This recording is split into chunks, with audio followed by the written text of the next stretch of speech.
मानवी जीवन हे सतत बदलणाऱ्या प्रवाहासारखे आहे. काळ बदलतो, विचार बदलतात आणि बदलत्या परिस्थितीत नवीन वाट चोखाळण्याची गरज अधिक तीव्रतेने जाणवते.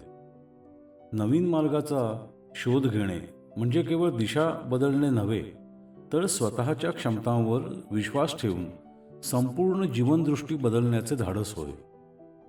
एका नव्या विचाराची ठिणगी कधीकधी मोठ्या परिवर्तनाची सुरुवात ठरते. नवीन वाट सुरुवातीला नेहमीच काटेरी असते आणि कुटुंब, समाज कधीकधी या नव्या वाटेला प्रखर विरोध करतात.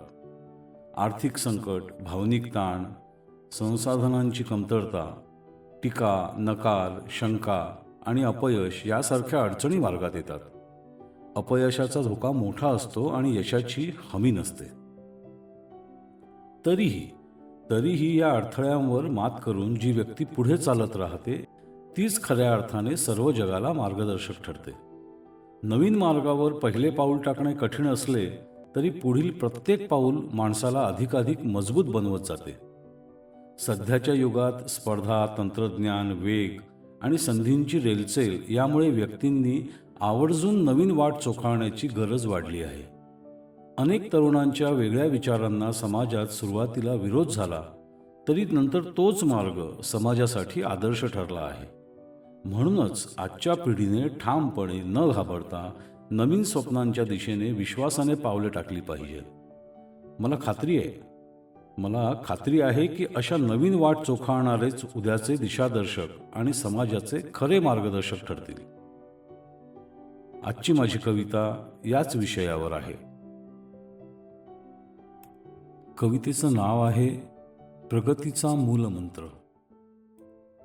जग रहाटीच्या नावाखाली आयुष्याशी करतो तडजोड, मन मारून निभावत राहतो, होते कुतरओढ.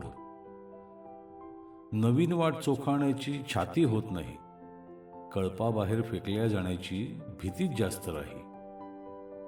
ठरवून दिलेल्या वाटेवर कायम राहतो चालत, इच्छा असूनही हिंमत नाही दाखवू शकत. अंती होतो उशीर आणि पदरी उरतं कारण, दोष कोणाला द्यावा याची शोधतो नावा आपण. खरी चूक आपलीच होती हे शेवटी शेवटी उमगतं, उशिरा उपरती झालेलं मन स्वतःवरच चढफडतं. या वांज ढोंगी चिडण्यालाही तसा अर्थ नाही, तसा अर्थ नाही, पण स्वतःलाच दोष देण्याचा प्रांजळपणाही नाही. अनुभव हा माझा आजच्या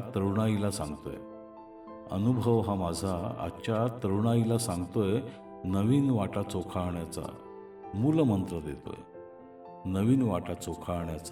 मूलमंत्र देतोय.